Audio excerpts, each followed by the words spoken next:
Dari poin-poin dalam nota pembelaan pledoi penasihat hukum terdakwa Agus Nurpatria Adipurnama SIK maupun pembelaan pribadi dari terdakwa, kami penuntut umum berkesimpulan terdapat beberapa hal yang disampaikan oleh penasihat hukum terdakwa Agus Nurpatria Adipurnama SIK yang mana replik ini kami bahas dalam dua bentuk, yaitu tanggapan umum. Satu, bahwa setelah kami penuntut umum membaca dan menelaah nota pembelaan dari terdakwa maupun penasihat hukum terdakwa, semuanya berfokus kepada satu titik, bahwa terjadinya perbuatan pidana yang dilakukan terdakwa didasarkan dengan perintah yang sah dan keadaan memaksa dengan alasan sebagai anggota Polri wajib patuh terhadap perintah. Namun terdakwa dan penasihat hukum lupa akan penggalan kalimat lanjutannya, yaitu perintah yang sesuai dengan norma hukum, moral, dan kesopanan. Sehingga dengan demikian atasan tertinggi seorang Polri di Republik Indonesia itu adalah hukum dan rakyat sebagai pemegang kedaulatan di NKRI ini berdasarkan konstitusi. Dengan demikian Polri juga harus tunduk terhadap hukum, apalagi Polri adalah penegak hukum. Sehingga seharusnya anggota Polri lebih peka dan lebih mengetahui mana tindakan atau perbuatan yang melanggar hukum. Bahwa terdakwa dan penasihat hukum terdakwa juga mendalilkan dasar hukum perintah yang sah tersebut melalui adanya surat perintah nomor Sprint garing 2055 garing 7 Romawi garing HUK .6.6 tahun 2022 tanggal 8 Juli 2022. Tapi justru terdakwa dan penasihat hukum terdakwa berpura-pura lupa atas suatu fakta bahwa surat perintah tersebut telah diuji oleh lembaga pengawas Polri yang kredibel, independen sebagaimana termuat dalam petikan putusan sidang Komisi Kode Etik Polri atas nama pelanggar Agus Nurpatria terdakwa yang dihadapkan depan persidangan ini yang mencantumkan barang bukti berupa surat perintah Kadif Propam Polri nomor Sprint 2055 garing 7 garing HUK .6.6 2022 tanggal 8 Juli 2002 yang ditandatangani oleh Brigjen Hendra Kurniawan, yang mana walaupun ada surat perintah tersebut pelanggar atas nama Agus Nurpatria terdakwa dalam perkara ini tetap diputus melakukan permukatan jahat dengan AKP Irfan Widianto dengan cara memerintah AKP Irfan Widianto untuk cek dan amankan DVR CCTV yang ada di Pos Satpam Komplek Duren 3. Dengan demikian secara fakta dan secara yuridis, surat perintah Kadif Propam Polri nomor Sprint 2055 garing 7 Romawi garing HUK .6.6 garing 2022 tanggal 8 Juli 2020 adalah tidak sah. Dan tentang hal itu tidak perlu pendapat ahli adecat yang dihadirkan penasihat hukum terdakwa untuk menjelaskannya. Maka tentang hal tersebut sudah terbantahkan secara fakta. Ketiga, bahwa dalam nota pembelaan terdakwa dan penasihat hukum terdakwa yang pada kesimpulannya menyatakan terdakwa Agus Nurpatria tidak bersalah melanggar dakwaan pertama primer melanggar 49, pasal 49, junto pasal 33 Undang-Undang nomor 19 tahun 2016 tentang perubahan atas Undang-Undang nomor 11 tahun 2008 tentang informasi dan transaksi elektronik, junto pasal 55 ayat 1 ke 1 KUH pidana dengan dalil atau dasar hukum pasal 51 KUH pidana pasal 48 KUH pidana, yang mana hal tersebut memperlihatkan suatu kegamangan, keraguan-raguan dan tidak konsisten, sehingga dapat disimpulkan bahwa terdakwa Agus Nurpatria dan penasihat hukum terdakwa membenarkan ada perbuatan pidana yang dilakukan terdakwa Agus Nurpatria tetapi tidak dapat dipidana berdasarkan pasal 51 dan pasal 48 KUH pidana. Bahwa tentang pasal 51 KUH pidana sudah dijelaskan sebelumnya dalam surat tuntutan pidana yang merupakan satu kesatuan dengan replik ini, dan sudah terbantahkan bahwa pasal 51 KUH pidana tidak dapat diterapkan karena surat perintah Kadif Propam Polri nomor Sprint 2055 garing 7 Romawi garing HUK .6.6 2022 tanggal 8 Juli 2020 ditandatangani si Hendra Kurniawan terdakwa dalam berkas terpisah adalah tidak sah, yang mana surat perintah dimaksud sudah diuji dalam sidang Kode Etik Polri.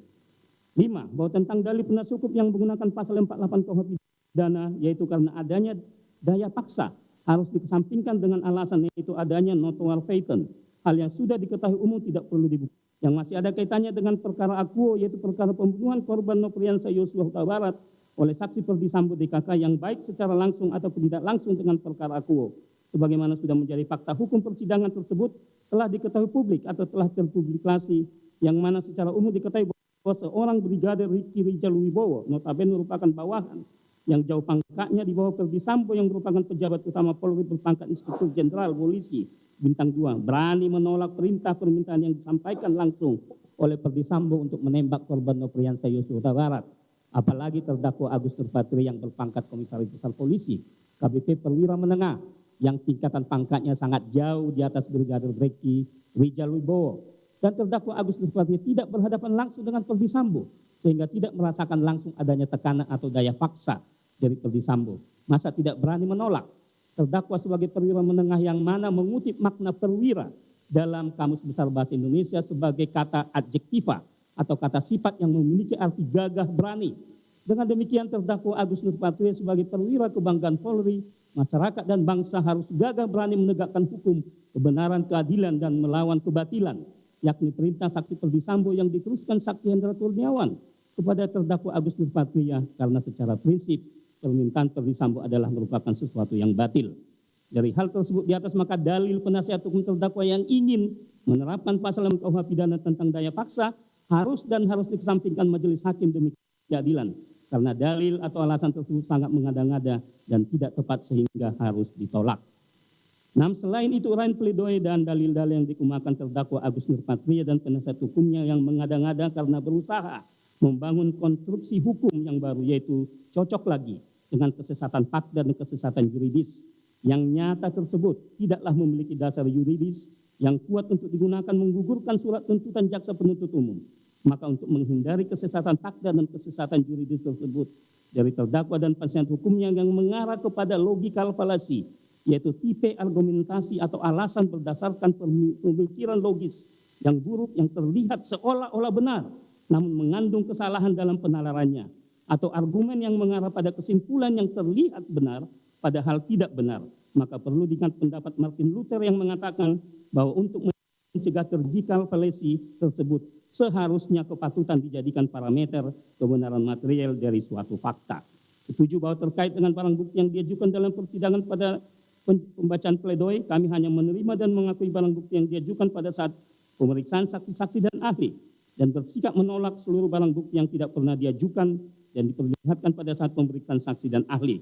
Karena suatu barang bukti harus diperlihatkan dan ditanyakan kepada para saksi yang hadir di persidangan untuk dapat menilai apakah barang bukti tersebut mengandung nilai pembuktian atau tidak.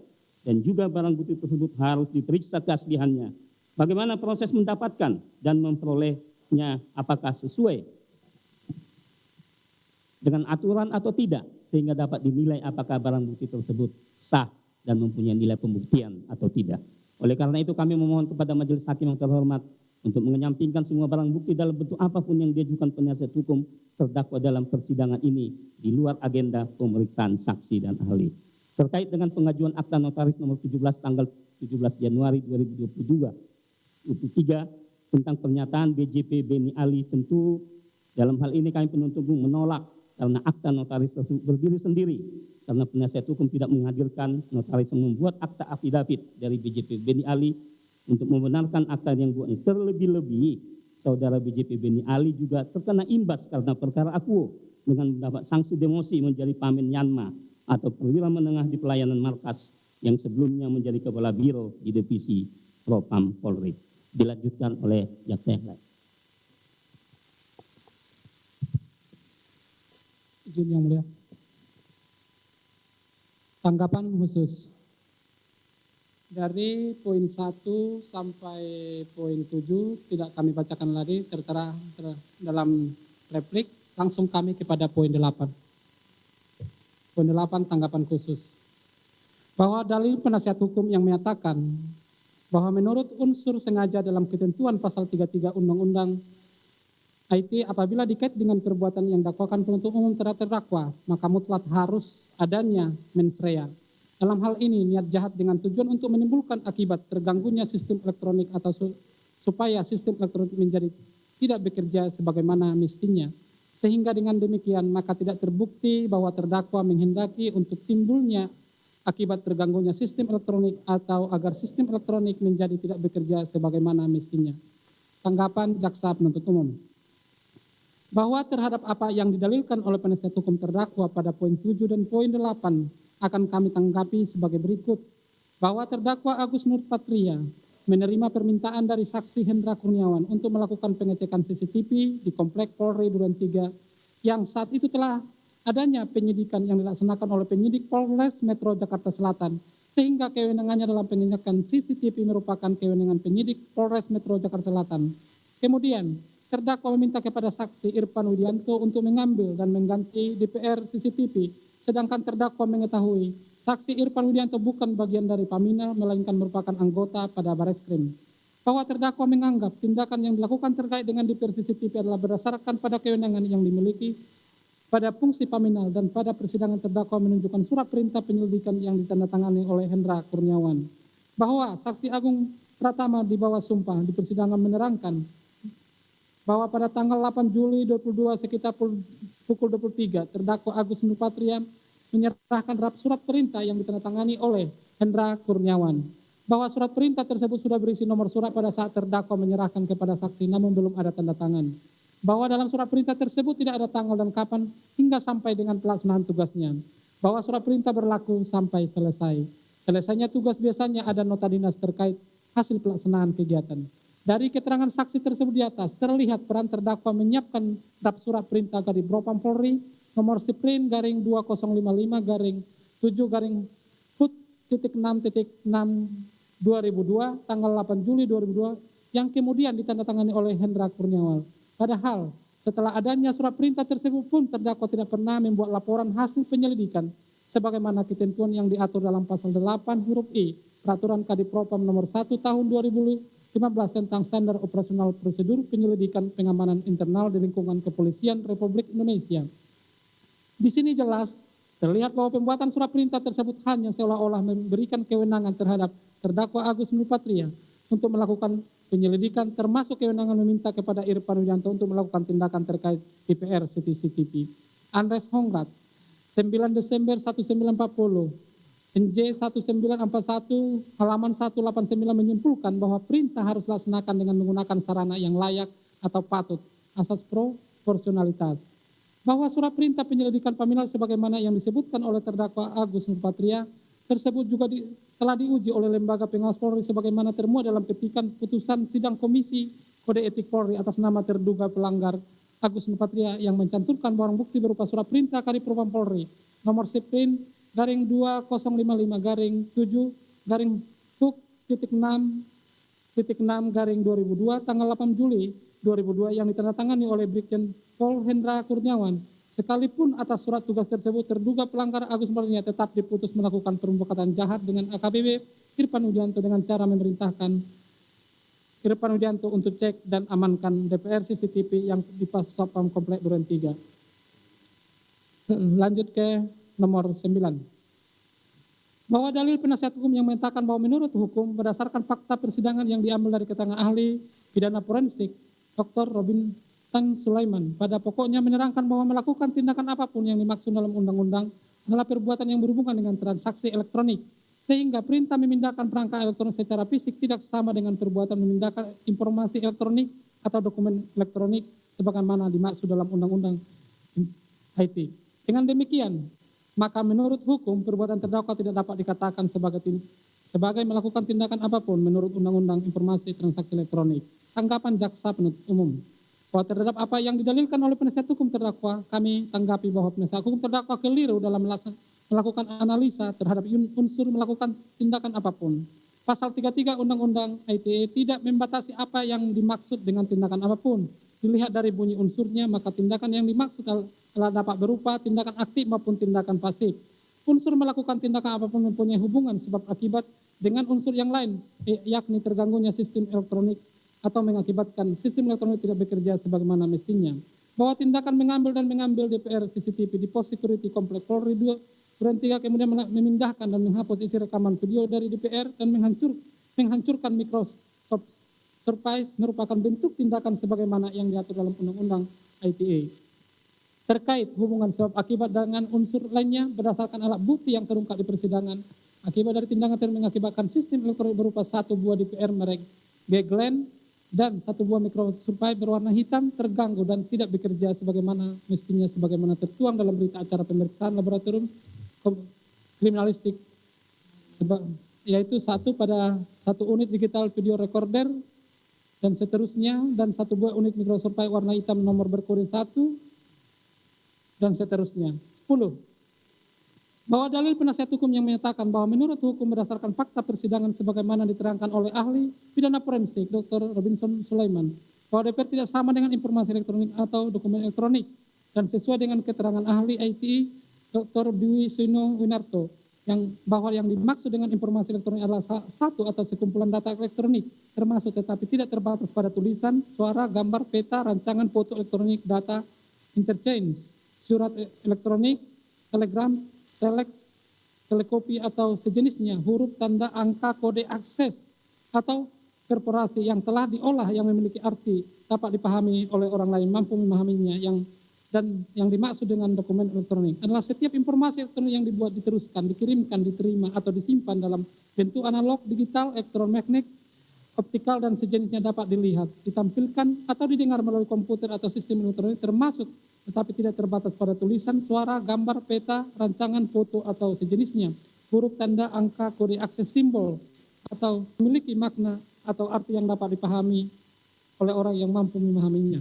Tanggapan jaksa penuntut umum bahwa sebagaimana tuntutan yang telah kami bacakan pada hari Jumat tanggal 27 Januari 2023, kami telah membuktikan dakwaan yang kami anggap terbukti, yaitu pasal 49 junto pasal 33 Undang-Undang Nomor 19 Tahun 2016 tentang perubahan atas Undang-Undang Nomor 11 Tahun 2008 tentang informasi dan transaksi elektronik junto pasal 55 ayat 1 ke 1 KUHP sebagaimana dalam dakwaan ke 1 primer dengan unsur turut serta melakukan perbuatan dengan sengaja atau tanpa hak atau melawan hukum, melakukan tindakan apapun yang berakibat terganggunya sistem elektronik dan atau mengakibatkan sistem elektronik menjadi tidak bekerja sebagai mestinya. Dengan demikian, terhadap dalil penasihat hukum terdakwa atas unsur informasi elektronik, dengan ini kami bantah dan tidak perlu kami tanggapi lagi dalam jawaban atas pledoi ini. 11. Bahwa dalil penasihat hukum yang menyatakan bahwa oleh karena menurut hukum DPR tidak sama dengan informasi elektronik atau dokumen elektronik, dan yang dimaksud dengan memindahkan informasi elektronik atau dokumen elektronik sebagaimana diatur dalam Undang-Undang ITE adalah perbuatan yang dilakukan dengan menggunakan alat elektronik antara lain dengan cara mengubah, menambah, mengurangi, melakukan transmisi, merusak, menghilangkan, memindahkan, menyembunyikan. Maka perbuatan memindahkan informasi elektronik atau dokumen elektronik bermakna sebagai perbuatan yang menggunakan teknologi serta perangkat elektronik. Sehingga pemindahan DPR adalah perbuatan fisik, tidak sama dengan perbuatan memindahkan sebagaimana diatur dalam undang-undang. Tanggapan jaksa penuntut umum bahwa sebagaimana tuntutan yang telah kami bacakan pada hari Jumat tanggal 27 Januari 2023, kami telah membuktikan dakwaan yang kami anggap terbukti, yakni pasal 49 junto pasal 33 Undang-Undang Nomor 19 Tahun 2016 tentang perubahan atas Undang-Undang Nomor 11 Tahun 2008 tentang informasi dan transaksi elektronik junto pasal 55 ayat 1 ke 1 KUHP sebagaimana dalam dakwaan ke 1 primer dengan unsur turut serta melakukan perbuatan dengan sengaja dan tanpa hak atau melawan hukum, melakukan tindakan apapun yang berakibat terganggunya sistem elektronik dan atau mengakibatkan sistem elektronik menjadi tidak bekerja sebagaimana mestinya. Dengan demikian, terhadap dalil penasihat hukum terdakwa ini kami bantah, tidak perlu kami tanggapi lagi dalam jawaban atas pembelaan ini. Izin kami lanjutkan, Majelis. Berdasarkan uraian-uraian tersebut di atas, kami mempertegas kembali bahwa kami penuntut umum tetap berpegang teguh kepada surat tuntutan yang telah kami bacakan pada hari Jumat tanggal 27 Januari 2023, dan selanjutnya menurut kami bahwa seluruh dalil dan permohonan yang telah diajukan penasihat hukum terdakwa Agus Nurpatria Adipurnama SIK di dalam nota pembelaannya atau pledoi tidak dapat dipertahankan dan tidak dapat dipergunakan lagi sehingga harus dikesampingkan dan dibatalkan. Majelis Hakim yang terhormat, penasihat hukum yang terhormat, dan pengunjung sidang yang kami hormati juga, setelah kami mendengar, membaca, dan mencermati analisa yang diuraikan oleh penasihat hukum terdakwa, ternyata ada kekeliruan penasihat hukum terdakwa dalam menilai fakta hukum sebagaimana telah kami uraikan di atas. Maka menjadi dasar bagi kami meminta kepada Majelis Hakim untuk menolak seluruh pertimbangan-pertimbangan dalam analisa juridis yang telah dibuat dan disusun oleh penasihat hukum terdakwa tersebut, sehingga telah memberikan kesimpulan yang tidak benar dan keliru dalam menyatakan terdakwa tidak terbukti secara sah, meyakinkan bersalah melakukan tindak pidana sebagaimana yang kami dakwakan. Atas pertimbangan tersebut, maka kami memohon kepada Majelis Hakim dalam putusannya tetap berkeyakinan mengambil seluruh pertimbangan-pertimbangan hukum yang telah kami gunakan dalam menyusun analisa yuridis yang telah kami buat dan kami tuangkan dalam surat tuntutan sebagai dasar yang kuat, menyatakan terdakwa Agus Nurpatria Adipurnama SIK terbukti secara sah dan meyakinkan bersalah melakukan perbuatan sebagaimana telah kami dakwakan dan buktikan dalam persidangan perkara akuo. Berdasarkan uraian tersebut di atas, menurut hemat kami, perbuatan terdakwa telah terbukti secara sah dan meyakinkan bersalah melakukan tindak pidana, turut serta melakukan perbuatan dengan sengaja dan tanpa hak atau melawan hukum, melakukan tindakan apapun yang berakibat terganggunya sistem elektronik dan atau mengakibatkan sistem elektronik menjadi tidak bekerja sebagaimana mestinya sebagaimana diatur dan diancam pidana dalam pasal 49 junto pasal 33 Undang-Undang Nomor 19 tahun 2016 tentang perubahan atas Undang-Undang Nomor 11 tahun 2008 tentang informasi dan transaksi elektronik junto pasal 55 ayat 1 ke 1 KUH pidana sebagaimana dalam surat dakwaan ke-1 primer serta surat tuntutan yang telah kami bacakan pada persidangan hari Jumat tanggal 27 Januari 2023 yang pada prinsipnya kami selaku penuntut umum tetap pada tuntutan kami tersebut. Demikian replik ini kami bacakan terhadap pledoi penasihat hukum terdakwa dan pledoi pribadi dari terdakwa. Semoga menjadi bahan pertimbangan bagi majelis hakim yang memeriksa dan mengadili perkara ini sehingga dapat memenuhi rasa keadilan yang hidup di tengah-tengah masyarakat. Terima kasih. Jakarta Nomor 2023 Jaksa Penuntut Umum. Demikian majelis hakim. Ya. Serahkan kepada kami repliknya. Tolong juga di-emailkan ya, sebagaimana kemarin surat tuntutan saudara.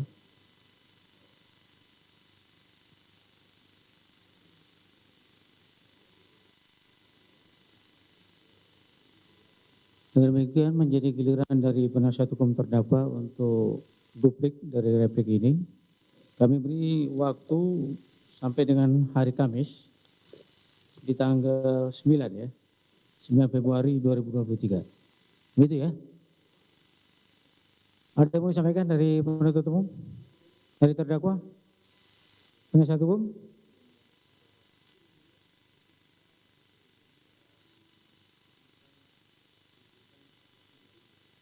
Ya. Nanti sama dengan yang kami mintakan dari saudara ya. Silakan nanti saudara emailkan ya. Gitu ya. Cukup ya. Baik, sidang dinyatakan ditutup.